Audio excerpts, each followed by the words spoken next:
first of all, I want to congratulate Oral Roberts. I like the talent that Paul's assembling. I'm very, very impressed with some of their young players, and I'm happy for Kalen Malone. He went to a great spot.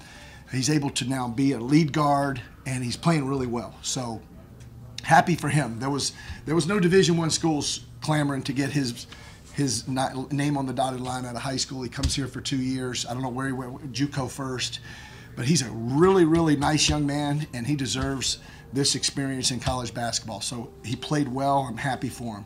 My guys, wow. McDuffie was tremendous shooting the basketball tonight. You could tell early on he had a good touch. Jaime, again, big inside with 8 field goals and 6 rebounds, 19 points. Ricky had his best game as a shocker.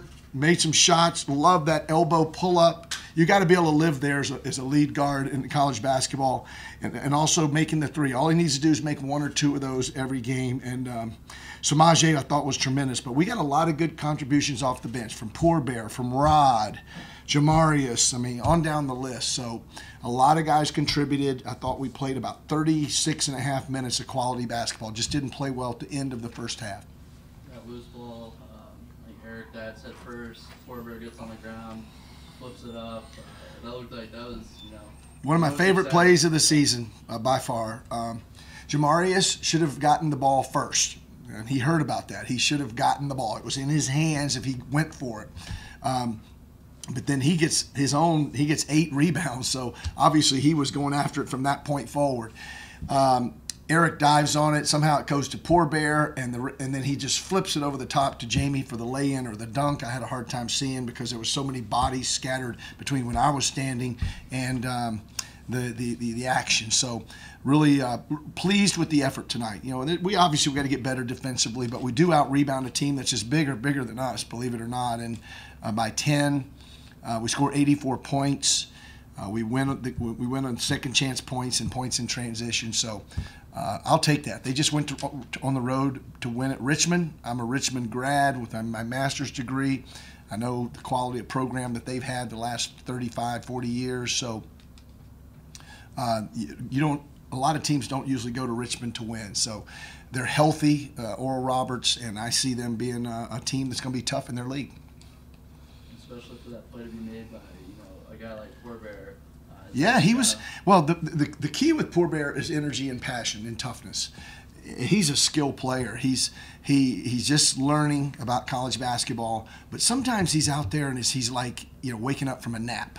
He's yawning and he's like bad body language. Not that he's a disrespectful kid. He just kind of has a hard time getting his motor revved.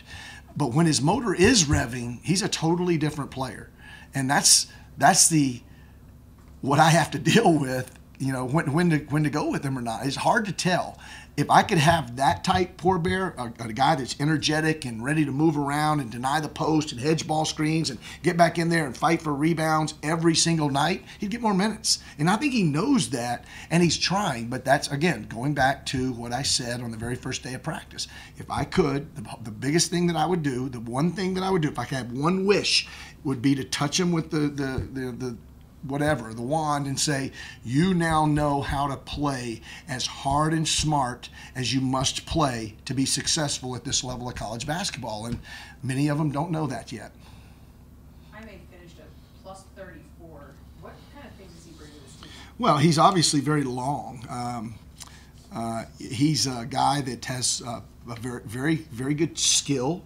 Of course, I hate the fact that he banged in that 3 off the glass and whatnot.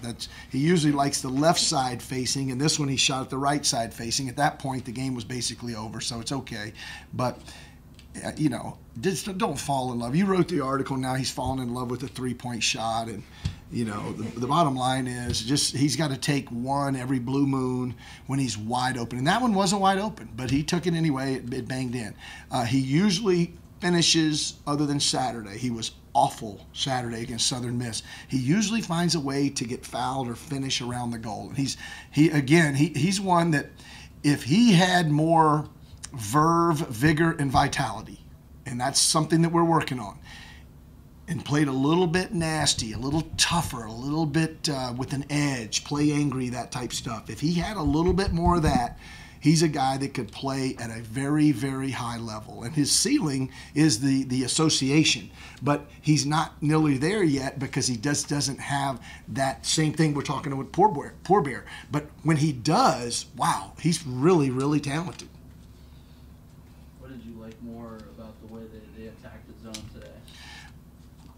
We didn't do much different than what we did Saturday. The fact is, we were able to get in there. We were smarter. We allowed the offense to set up. And then it just takes one successful ball screen with the offense we were running to now get in. It's almost like the triple option. You have the opportunity to get into the foul line and take the elbow jumper. If the guy comes over, the other guard comes over and gets you, you kick it to the weak side guard, and then the forward has to come out and get him.